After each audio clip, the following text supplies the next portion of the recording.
Blog Talk Radio. Hello out there in Blog Talk Radio land. Welcome to Open Money. I'm Ernie Jacob in the Comox Valley on the northwest coast of British Columbia. And Colin Stark, the Vice President for Canadians for Direct Democracy, is in Vancouver. Hello, Colin. Hello, Ernie. And Michael, who is just around the corner from me in the Comox Valley. Hello, Michael. Hello, Ernie. Hello, Colin.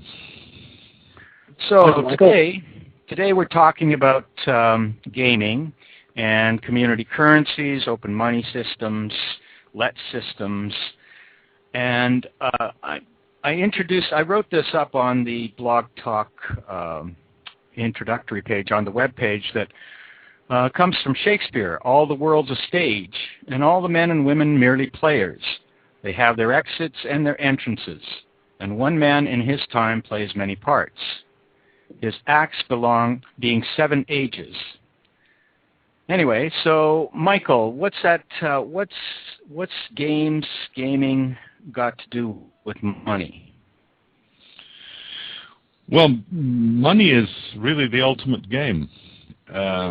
In my previous existences, I once took a master's in business administration, and they talked a lot about what they called performance management, appearance management, incentive schemes in, for instance, a corporation where you gave people bonuses for particular shifts in sales figures or production costs or something.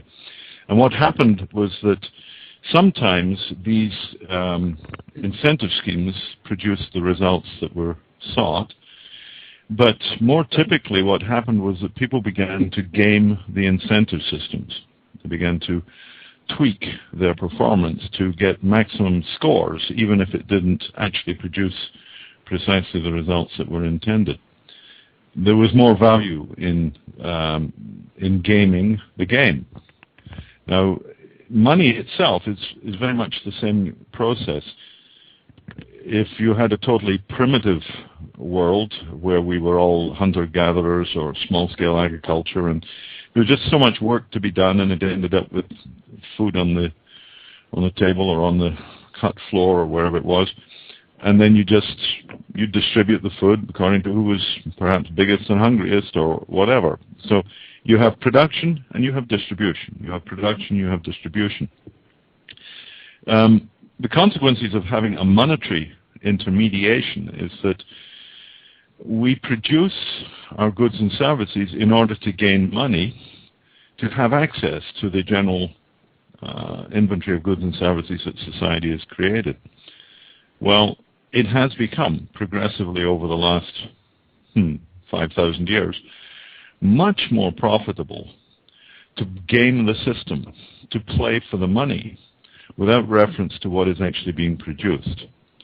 That's why people can talk about, well, I made $50,000 last week, or I earned $250,000 last year, without there being any rational connection between the money that they've gained into their bank accounts or under the table if they were doing drug deals or something, and the actual societal value of what they produced. So our system of facilitating society's production has progressively become a system that distorts society's production and overactivates certain areas and, well, gives far too much power to far too many people who are pathologically inappropriate to be administering that power. Just because they're good at stealing and cheating doesn't mean that they're good at spending. The sociopaths among us. Colin, what do you think? Well, I'm not sure if you should ask me the question at this point, Ernie, but I'll answer it anyway. I mean, at one level, I totally agree with Michael. That was a very rational presentation. In fact, at the sort of ordinary living level, I absolutely agree with Michael that the current money system has distorted the whole way of life of everyone on the planet, including we three and myself, even though we are aware of that, and I, for the past 20-odd years, have lived a very simple life, using money to the minimum possible, and basically living my life as I want to live it, rather than as dictated by money. I just, what triggered me, and in many ways playing the village idiot in this conversation, Michael said that money is the ultimate game. I just put 2 books off my bookshelf, which were on a philosophical level dispute that. One is called Reality and Illusion, an overview of coarse metaphysics by Robert Perry, and the other is Why We Believe What We Believe by Andrew Newberg, and the author of Why God Won't Go Away. So I just want to point out that money is not the ultimate game in the views of many. In the views of many, God is the ultimate game. And in the views of other people, the lack of God is the ultimate game, the inner life. Well, you know, what I got to ask really, Colin, is when did you last have a conversation with God?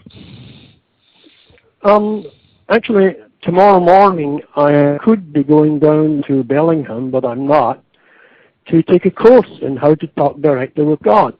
And some people... Whereas nobody had to give you a course on how to talk with money, did they? Yes, they did. My parents did.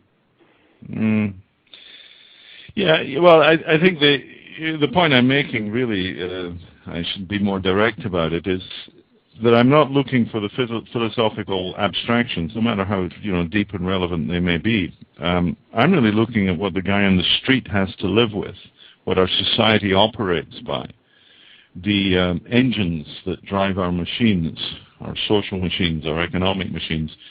And those engines are a lot more to do with money than they are to do with the various perceptions of God that people support. Now, I accept that, ultimately one could see all consciousness as a gaming, and that's fine. But I think from the pragmatic point of view, from the prosaic point of view, what's it got to do with the price of fish, as they say in Newfoundland? They want to know what this piece of information, what this discussion has to do with their daily lives. What's money got to do with it?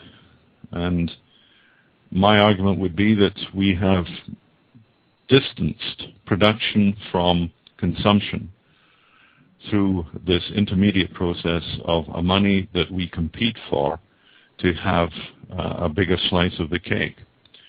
Fewer of us are interested in the production of the cake. Most of us are scrambling for our share of it. And if you look at the sort of sociological predictions in the 50s and 60s that nuclear power and cheap production and easy transportation were going to turn us all into great people of leisure, because what would happen is that production would become so cheap that we could all work only 20 hours a week and we'd be perfectly happy. Well, except for the monetary factor, which meant that when the productions got better through technology or whatever it is that made one man capable of producing 40,000 widgets in a day, it wasn't that he only needed to work a few hours a day. It was that 20 other people got put out of work, and he was still working 40 hours a week. And the 20 who were put out of work had to go and find a scramble on the edge of some other method to make money to stay in the world. So none of the production advances have actually given us a more comfortable world. They've just speeded us all up. We're running faster to keep up with what should have been liberating us. And I think it's principally to do with this gaming aspect. Who cares what you actually did in the world? Did you make enough money to get your slice of the cake? That's all there is to it. Well, perhaps if we didn't claim that it was the ultimate game, that it is a very powerful and constant game that most of us play. Wouldn't you agree with that, Colin? Oh, I absolutely do. And on the dog shit level, as I tend to call it, the living on the earth, level, I agree with Michael totally. I am just pointing out that there is a spiritual level at which some people, perhaps even many people, would disagree. In terms of the word ultimate, however, they all game money. Just about, most everybody gains money, even the spiritual ones. Yes, but there's another more dogshit thought in this road, and the spiritual people bring this to us that I, for instance, believe that I am God in my own universe to the extent that only I control my reaction to everything, including the money system. So 20-odd years ago, I reacted to the money system by opting out of the money system and doing nothing, to the extent that that is possible. And I later found that someone had published a book, and indeed I knew of the people before this. Vicky Robin and Joe Dominguez published an extremely seminal book called Your Money or Your Life. And they basically outline there how to opt out of the money game to the extent that that is possible in this world. And they live in Seattle. Vicky does. Joe died. The book was published in 1990. So I followed. So some people are comfortable enough to be able to drop out voluntarily. However, I would contend that they're still gaming the system. They're still playing with money, and people who don't have that luxury are forced into living simply, i.e., being poor, destitute, homeless, hungry, and ravaged by all the forces around them, and these are gaming the game, or being gamed by it. It's about survival. Even if you're losing at the Monopoly game, you're still on the board and throwing the dice and getting pounded by the people who are winning. Yeah, games can be rough, and the one that we're playing at the moment is rough enough to kill the planet, and or at least to kill the human social society on the planet. I don't think we'll get rid of the planet or the cockroaches for quite some time. I think we should point out here, just in case somebody has dropped in at this point, that we're talking about community currencies, open money, and in this case we've been talking about gaming the conventional money system, and that there are other games that can be played. This is Open Money on Blog Talk Radio, and we'd like to hear from people out there if they have listened to this at all. We'd like to hear how it sounds. We've been wondering about the sound quality and whether anybody would bother listening to this because of the poor sound quality. So please let us know. You could email us. Michael is mwl@openmoney.org. Colin is cstark@npsnet.com. I'm ey@openmoney.org. And for more information about community currencies and open money systems, you could check out lets.net. And also, if you are listening to this live, there is a chat room here where you can let us know that you're listening, or that you might have a question, or that you even might want to join the discussion. And we're certainly open to that. The number to call in is 646-716-9424. That's a call-in number if you want to call us live. We're broadcasting this on Blog Talk Radio at 10 o'clock Pacific Standard Time, 10 a.m. Pacific Daylight Time. Anyway, back to the open money and games and gaming games. Michael. Yeah, I spoke a couple of months ago at a conference in Seattle, and in projecting the next phases of the open money community currency development, I stressed that we were going out to play. We were going to get into the gaming because that was the most immediately accessible route. Now, I alluded to 3 levels of this. Partly it was the virtual worlds. This was the simplest, least risky, and perhaps most immediately accessible area, is that organizations like the Second Life game space or EverQuest or Lineage, multiplayer online games, may have millions of people involved, and they have internal money systems, and they have all sorts of transactional bases happening. Well, this is a good place for us to bring community currency into the game space. I've always been intrigued by the lack of imagination displayed both by game designers and by game players around the nature of money in these virtual worlds. It's you create a world in an outer cyberspace that exists beyond the galaxies of our knowing, and then you import the Bank of Canada and the Federal Reserve into that situation and pretend that the forms of money that can operate inside these imaginary systems have to in some way replicate the crudity of the money that we use on the planetary scale at the moment. I mean, after all, if you're inventing a new world, why don't you invent an intelligent money to go with that totally virtual world? So if you go on what would that money look like? What would that it wouldn't look like anything. It wouldn't. It doesn't look like anything because it's all virtual. But what is implicit in this is that the old model of money is that it is something which is existing in a limited amount. There are only so many dollars in the U.S. economy, even the ones that are created by the Syrians and the Russians. And there's a hell of a lot of them out there, U.S. dollars. But there's only so many of them. And no matter how many times the printing press crunches and adds another 2% or whatever to that money supply, the money supply is still a limited commodity. Just as the number of leaves on the tree outside my window is a limited number. There may be a hell of a lot of them, but there's still just that number. Now that's the nature of a real thing, is that there's only so much of it. Only so much hair on my head, only so much air in the room. On the other hand, if you wanted to talk about the temperature of the air in the room, well, you might take the average temperature for this room as so many degrees.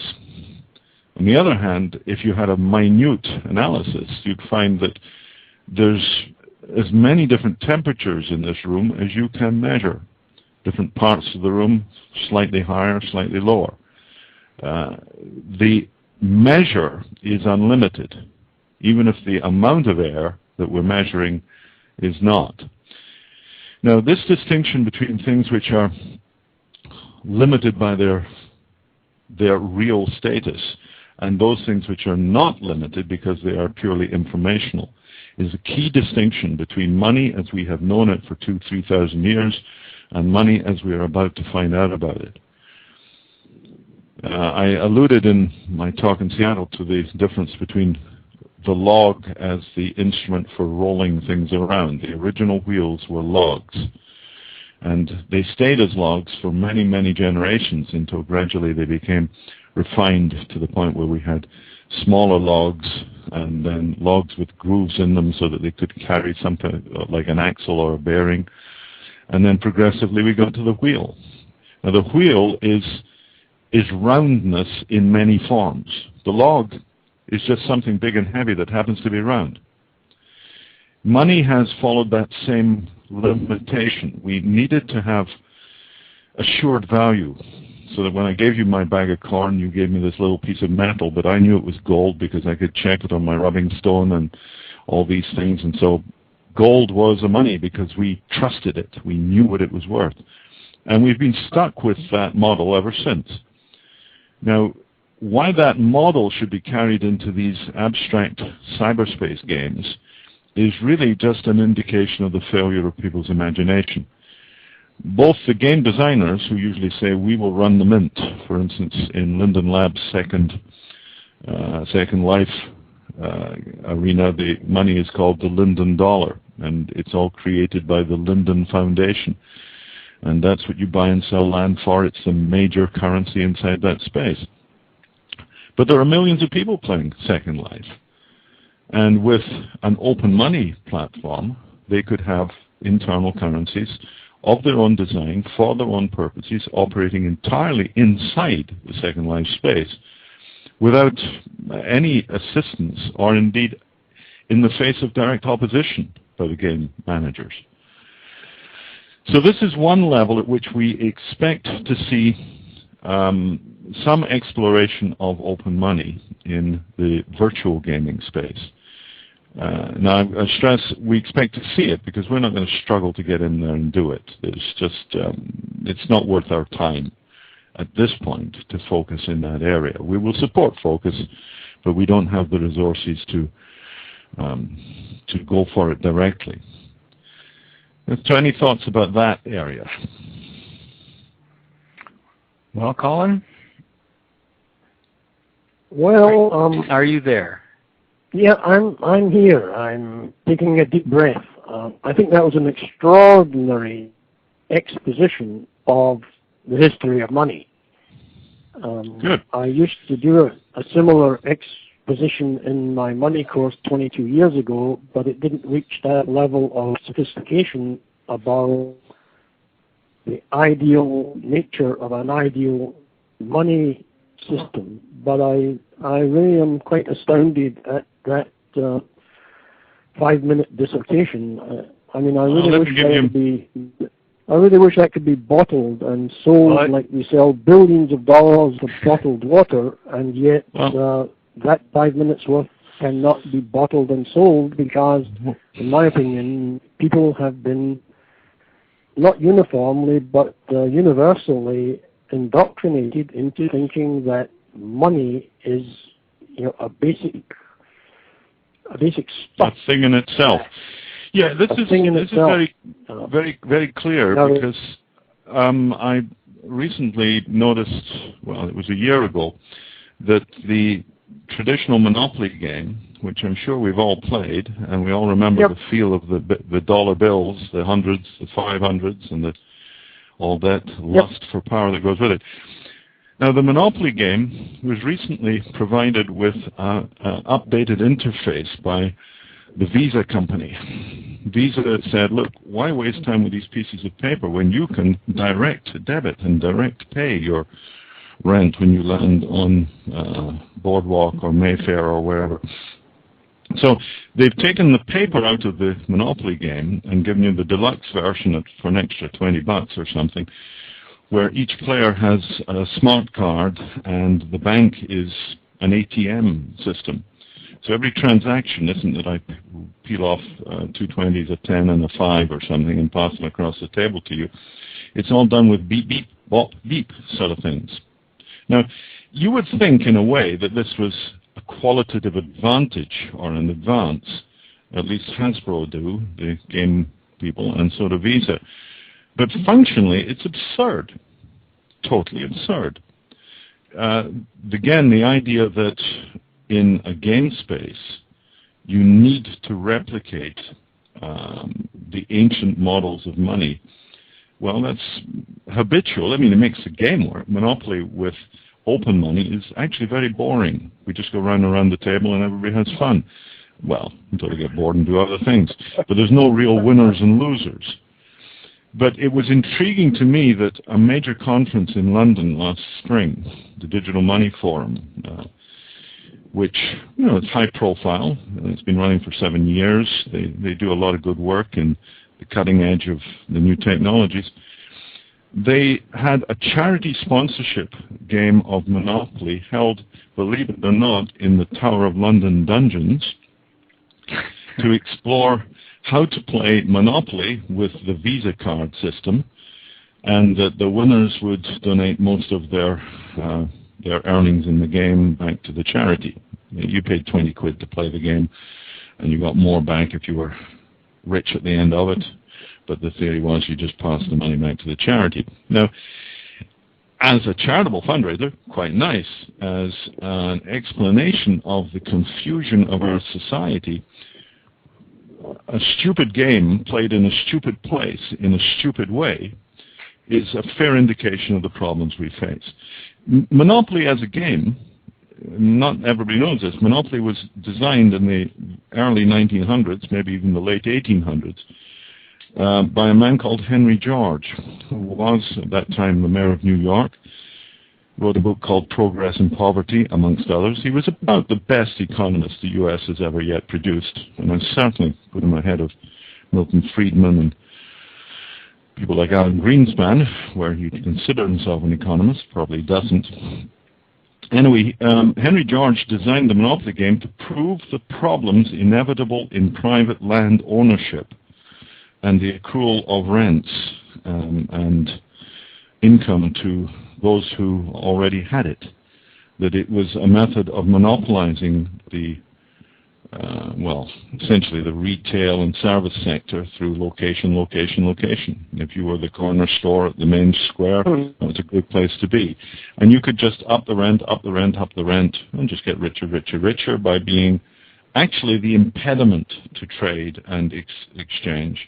You're the person who stands in the way and runs the toll booth.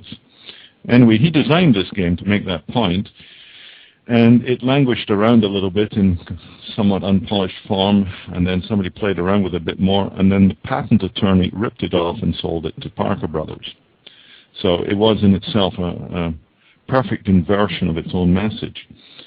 And then we became trained, generations of us became trained in what money was, very much through games like Monopoly, where we had to compete with each other, and it was very clear that it was the law of the jungle, and that power rules, and that losers are out. And as a learning, it's very profound, and then we tend to be stuck with it. But it's pitiful, really, that we examine the development of money into the internet space without stepping away from these primitive origins and recognizing its function rather than being stuck with the form that we're so used to. And it's, so one of our agendas... It's absurd. It's absurd because open money is available to anybody. I mean, a mutual credit community currency system is a very, very simple game to play. And that is the intent of the next phase of our work, is to not very available, I would contend.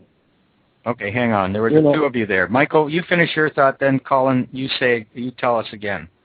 So, Michael, what did you just say? Well, I said that we were going to be using gaming processes to awaken people to the availability of open money, so that they could see that it was indeed something that they could adopt, implement, rather than that it was some sort of abstract fantasy that exists on the edge of the internet. This is down and dirty and in your own hometown. Open money coming to you. Okay, but Colin, you had a quote. Yeah, I mean, open money is available, I believe, to only groups of people who get together to agree to operate a community money system. It isn't available to an individual that he can reach out and touch it today. When I did my own investigation of money some 22 years ago, I reached the conclusion, which is a bit simplistic, that money had been intended to be a medium of exchange of energy. And that to the extent that it didn't work as that for me, I would just remove myself from the system to the extent that I could. And so if I was exchanging energy with someone I didn't think I was getting an even exchange for it, whether it be in conventional money terms or in just energy terms of having an amiable conversation, I would remove myself from there and have a minimal contact with the money system or the artificial energy system. Now, that's the rudimentary level at which I think an individual can create his own money system. And I think that's very much expounded in the book Your Money or Your Life that I just referred to, published in 1992. But to live in a community it is necessary to live in a community to have a real full life, and without a community money system, which I have never experienced, and I don't know to what extent you guys have really experienced it either, you can't really do it when the money system, when the energy exchange system is corrupted, as it has been corrupted for hundreds, thousands of years. So I'm in great agreement with you, Michael, and I just think that it's very difficult for an individual to create his own money system. It is possible for a group of people, I believe, to create their own community money system, but it ain't easy, given the indoctrination. Well, okay, so hold that thought, Michael. I know you want to jump in on this, but hold it, because we're at the halfway mark. Just wanted to do the usual. This is Open Money on Blog Talk Radio. I'm Ernie Jacob. Colin Stark is in Vancouver, and Michael Linton is in the Comox Valley. And you can get more information on lets.net. If you are listening to this, we'd really like to hear from you whether or not the sound is of the kind of quality that you would actually bother listening. So let us know if the sound is good. You can email us. Our emails are on the chat line. If you want to call in, the number is 646-716-9424. We're live at 10 a.m. Pacific Daylight Time. So, Michael, what did you want to say there before I interrupted? Well, I was thinking about the network effect, as it's called. I don't know if you know when the fax machine was first invented as a practical technical device. Any ideas? Not me. Colin, want to make a guess? I didn't really catch that thought. The quality in between, the quality of sound is tough between us, and I didn't really catch what the meaning of that thought was. Could you repeat it, please, Michael? When was the fax machine invented? When? I mean, practically in the 1960s, I think. 1880. Yep. In fact, it preceded a lot of the telegraph system. They were able to transmit pictures and text maps and so on by the simple on-off component of a raster stream, just as fax still operates. But having the only fax machine in town is a waste of time. You've got to have a lot of other people so that you can send machine information to each other. So that's called the network effect, that many things don't start until there's enough either a critical number or a critical mass or a critical connectivity that makes it all realistic. And indeed, the fax machine as a communication network never clicked in until the 70s. Same thing with community currencies. Your point, Colin, that you've got to have a community to experience the value of these things, absolutely true. An individual cannot start a currency to talk to himself. That's pretty profoundly useless. And at this stage, yes, the amount of experience people have of consciously using monies that support their community is very limited. And therefore, we have to bring them into that process. When we first began the LET system, we found it actually quite straightforward to bring people in. It took a bit of time. It took meetings. It took conversations in the coffee bar. More problematically, it would take people some months to do their first transaction. You know, they'd join the system and say, yeah, this is great, what do I do? And then they would wait for 3 months until somebody approached them for a transaction, or they saw something in the list of available goods and services that really, turned their crank. But it might take months. And so the amount of experience that they gained was slow, limited, uninformative, and if in anything, it gave them the idea that a community currency system was something used 4 times a year. And this is not good learning. This is not useful, because they were using conventional money 20 times a day during that same period. They were maybe turning over $50,000 in their livelihood and their living costs, and they saw the community currency as a $50 a quarter level. So a tiny impact, a tiny engagement, totally unconscious. There's no significant learning involved in that. And this is one reason why we want to put people into places where they can transact more rapidly and with less risk, i.e. into game spaces, so that they can learn things in simulation that they would perhaps take years to learn in real life, if at all. So gaming's a fast way for people to experience things without risk that they would be very nervous of trying with their mainstream livelihood, their business, their purchasing decisions in the real world. So yeah, we're going to break through the network effect, the fact that there aren't millions of fax machines all around the world in the year 1900. Well, we can make a transition, particularly because our networks are not hardware-based. We don't have to go to Taiwan and get a manufacturer to build us 4 million fax machines to ship them around the world and sell them into a dead market before we have our process. All we need to do is... Well, we've done that, actually. We only have to put out the software that people can copy because it is freely available. It is open source, and we don't lose the software just because somebody copies it. Whereas with hardware, you know, if it comes off my shelf and goes to you, then I have to get another one to fill my stock. So with hardware, you've got limits in time, space, material that you don't have with information systems.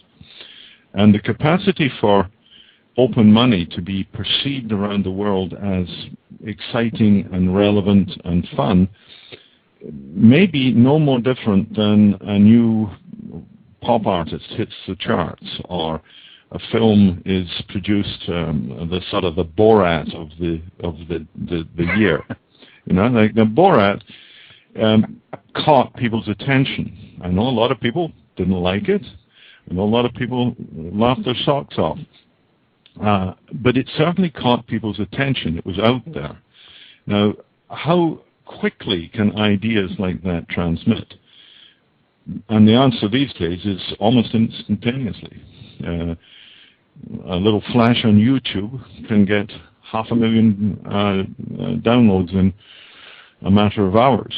And ideas, once they have been distributed, have a life of their own. So our intention is to get the game out there by that sort of means. Distributing ideas.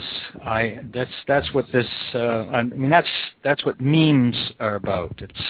It's propagating ideas, and this is a very, very simple idea and a very simple game that can be played in many, many different ways. Wouldn't you agree, Colin? Oh, I'm afraid I have to say yeah, but again. You know, that's my role in this always program. Saying but.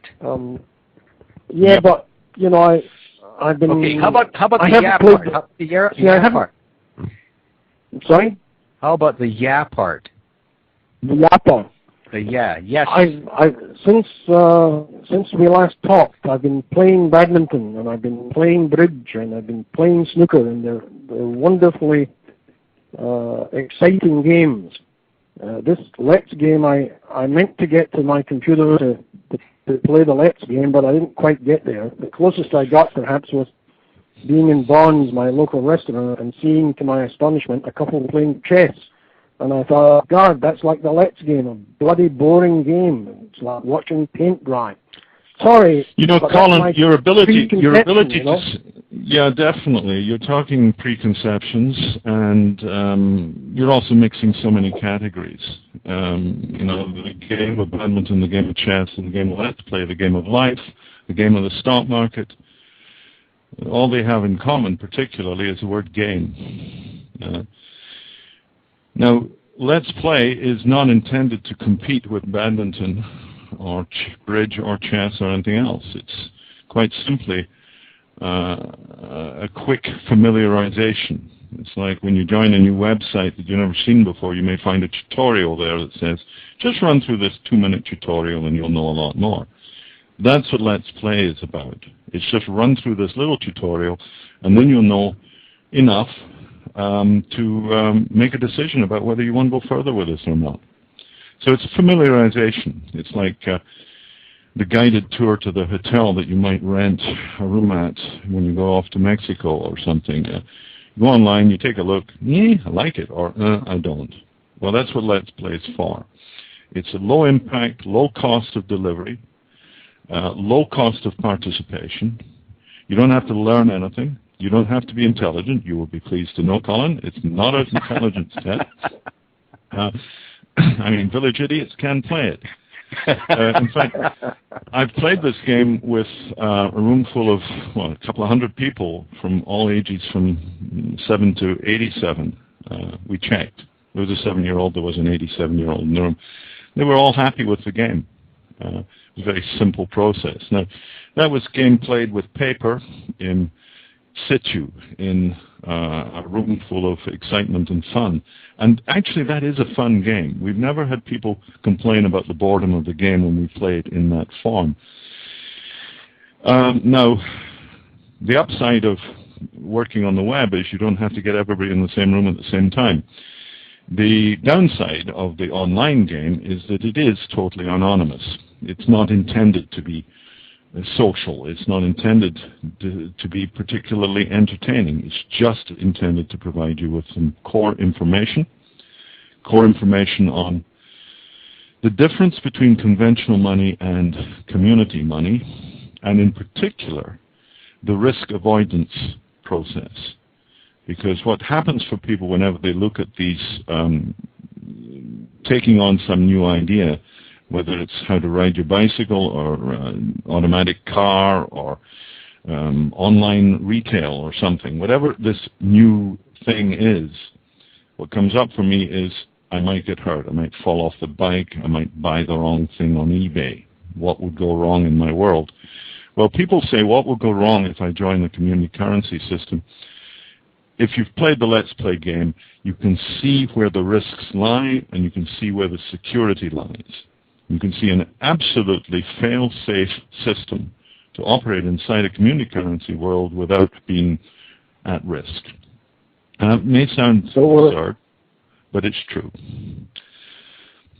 So will it answer the question of, can some miscreant run away with my money? Yes. Because that seems to be the biggest fear. It will answer it. It will answer that one, Colin. And even Conrad Black can't run away with my money? You will find out that the question is utterly meaningless. It's like asking why an airplane doesn't float. You know, what makes an airplane is lift and other things. It's not a question of whether it has buoyancy. So if you've been a marine engineer for 45 years, you're definitely very interested in whether the boat is leaking. But once you became an aircraft engineer, leaking doesn't count anymore. And these issues about Conrad Black and people stealing money and what's the risk, the game reveals the irrelevance of those questions. They literally do not count. And but that's quite a shock to people. But you understand people's fear. I mean, I believe that I intellectually...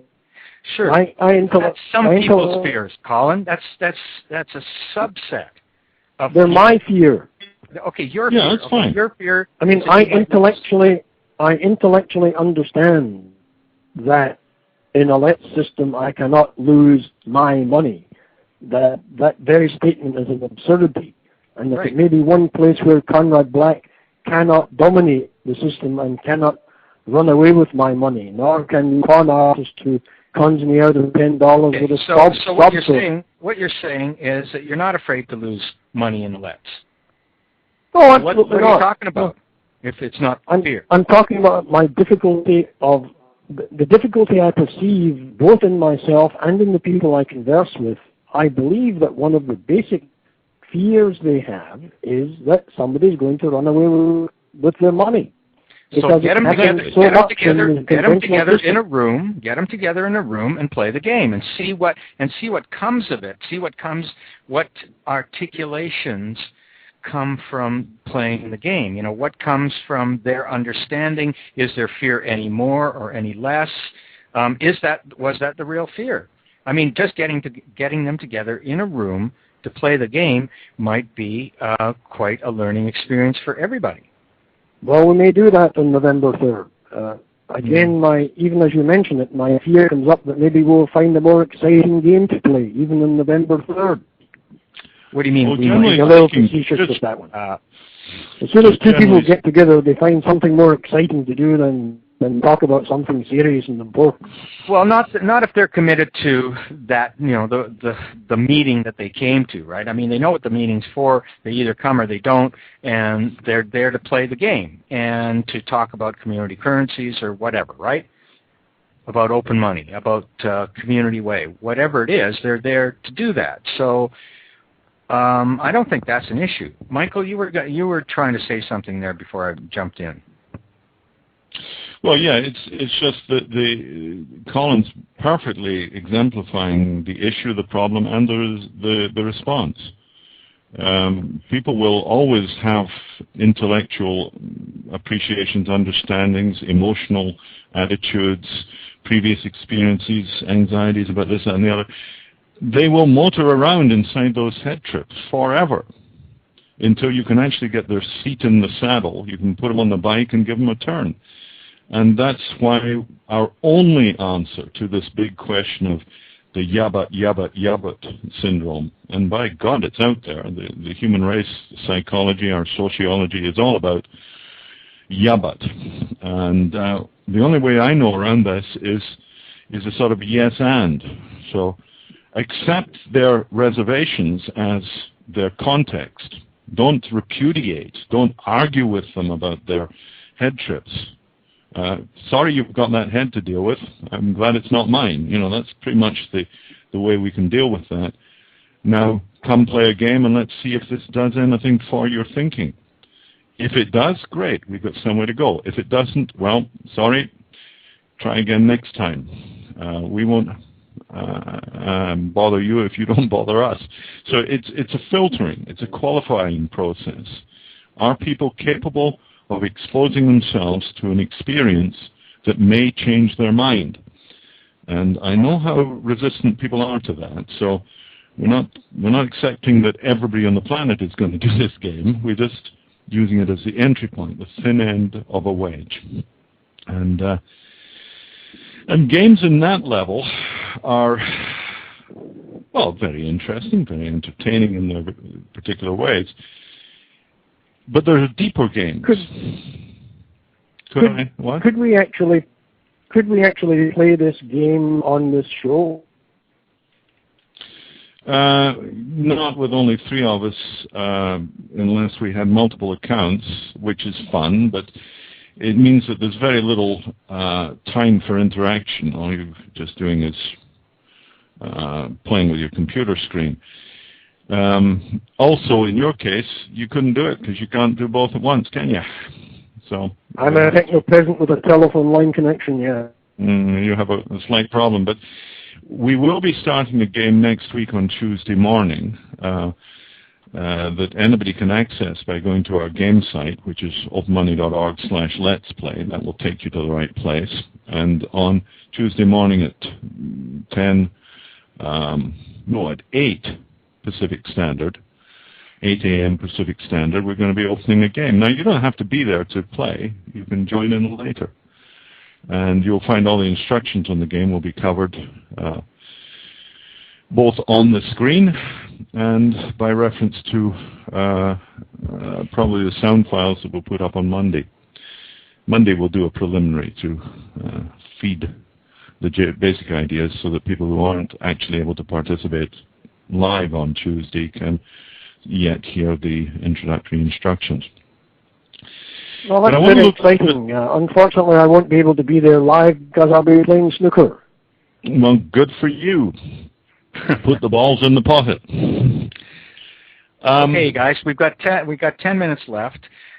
Just had a brief chat with Shannon in the chat room, and she just says right now, you're doing fabulous. You can read it. No, Colin can't. You're doing that's fabulous. If you have any questions, you're welcome to message me or come into the live help desk. I'll be happy to help. And she says the sound is good. Right. Okay. Yeah, I think it's just the feedback systems and having to do it all through Skype may Anyway, stress we're talking our about monitoring. open money. We're talking about open money, community currencies, let systems, community way projects, and games that people can play with community money. Games people play. Remember that book, Eric Games Byrne. People Play? Transactional analysis. Yeah. Yeah. Well, one of the 1970. games that people play is called the stock market. People go off and get themselves wired up and wave their hands around and buy and sell things, buy low, sell high. That's the general theory. And what happens when people go into a place like that is that they're engaging in some sort of an interaction which in itself doesn't mean anything, but after they leave the room, they're either richer or poorer.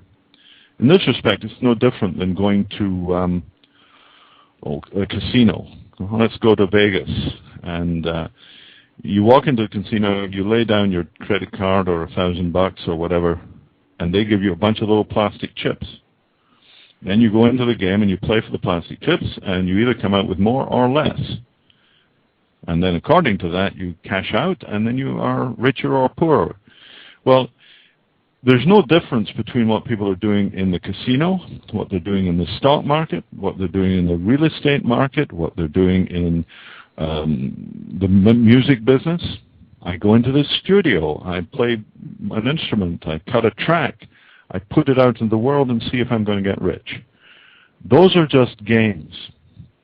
Now, when we're propagating open money, it makes sense for us to see our own game for the game that it is.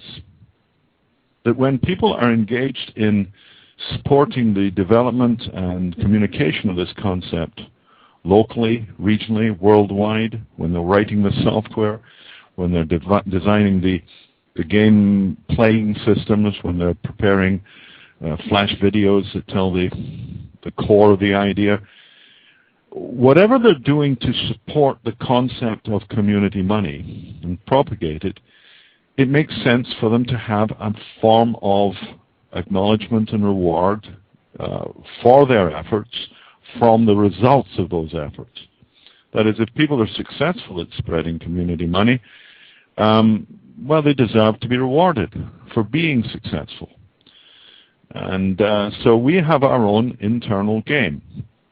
That is that anybody who's working on open money development within the community of developers, that is recognized by their colleagues, their contemporaries, their associates, their active partners in the process. So if I see that Colin's doing good stuff, and Ernie's doing good stuff, and Joe's doing good stuff, and Mary's doing good stuff, but Fred, what you just did was a waste of time. Please don't do that again. Come back later. Within that peer-to-peer evaluation, we are essentially awarding each other credit for our contribution to the propagation of community money. And those accumulated credits, those scores, those numeric assessments of how much we have individually contributed to the group process, will, in our view, be resolved at some point by some compensation proportional to the work that we put in. Basically, how much is in my account right now? Not much yet. How much time have you put in? I mean, you assess your own time. Oh, let's say $5,000. 5,000 hours? No. We ignore you. We piss from a great height upon your assessment of your value. I'd give you 50. I'd give you 50 because I'll take it. Yeah, there you go. You see, So I get 50 hours? I'd You say can have that 50 hours on the board. Yeah. I mean, it's better than nothing, maybe. I tell you, it is. And the main point about it is it begins to mark the reality of your contribution and its appreciation by the others involved. It's a very profound social thing. You talked earlier about energy exchange. Reminded me of that, you like what you get, you stay. You don't, you leave, right? Well, this is the same thing in here. If we're trading with each other, working on our progress on this, you're talking to people through Vancouver, you're engaging in these conversations with us, which is work. I recognize, this is time and energy. Then that deserves to be recognized. But unless we count it, we don't measure it, and then it tends not to matter. That's Lord Kelvin that said that. Well, I particularly remember Faye Dunaway. The other part Faye Dunaway is the one I remember. She said that it was in a film called The Arrangement, and they asked her why she quit her job, and she said, well, the screwing I was getting wasn't worth the screwing I was getting. But I've got 50 hours, and that's better than a kick in the knee with a frozen boot on a frosty Friday in June, isn't it? Well, not only that, Colin, it's a much appreciated 50 hours. Yeah, and it's by committing ourselves into these processes and recognizing what we've been doing and its value that we begin to acquire more status, more confidence, more capacity. So, when people are investing their time and energy, they deserve to be accounted for it. Now, over the years, the propagation of community currencies have accumulated something probably in the region of about $2 million worth of time and energy. It's very speculative. It doesn't really matter what we have counted as our inputs until we see some outputs that reflect that. At that stage, we'll start thinking, yes, now, how many more people are involved? How many more hours can be drawn into this? But frankly, once the fire has started to burn, once the wave front, the flame front is moving out, the capacity for participation in this game of open money development is almost limitless. That's a peculiar statement. Okay. I mean, Right. but it's So one that I wish to see. Hold that thought, because that might be a good place to start the next show, because we only have 2 minutes remaining on this one. So you said earlier, which I didn't catch, what we were going to talk about on Monday, and Colin said he wasn't going to be there. What do you think? I think we'll rehearse a game introduction, because by that stage the latest adjustments to the game site will be complete, and it will serve as a preliminary to the Mexican game. Okay, and we're talking about the Let's Play game. That's right. We're talking about the Let's Play game. So on Monday at 10 o'clock, open money on Blog Talk Radio, and I'm Ernie Jacob in the Comox Valley. Colin Stark is in Vancouver, and Michael Linton is just around the corner. So I think... I've always been described as just around the corner. I'm famous for being just around the corner, or around the bend, or something like that. Yes, we're ready for Are living. you waiting for Henry Lee? Okay, so 1 minute left. If people are interested in learning more about community currencies, open money systems, and Let's systems, Let's.net is the place to go and find a number of pointers to various websites and information. And also, Colin, of course, Canadians for Direct Democracy. Colin, do you want to give us the website for that? www.npsnet.com/CDD, or Google Canadians for Direct Democracy. And there is a connection between community currencies and direct democracy. So we haven't touched on it much today, but we will again. For sure. Next time you're back with us, Colin, we'll have to check in.